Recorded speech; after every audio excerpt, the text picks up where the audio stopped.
June 9th, Daily Devotional from the Heart by Ellen G. White, Cleansing the Temple.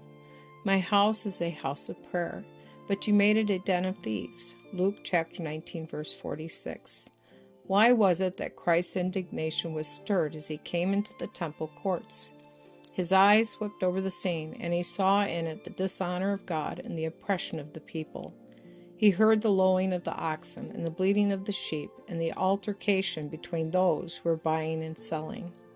In the courts of God, even the priests and rulers were engaged in traffic.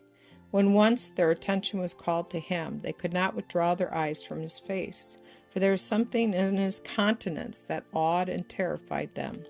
Who was he? A humble Galilean, the son of a carpenter, who had worked at his trade with his father. But as they gazed upon him, they felt as though they were arraigned before the judgment bar. Christ saw the poor and the distressed and the afflicted in trouble, and dismay because they had not sufficient to purchase even a dove for an offering. The blind, the lame, the deaf, the afflicted were in suffering and distress, because they longed to present an offering for their sins, but the prices were so exorbitant they could not compass it. It seemed that there was no chance for them to have their sins pardoned.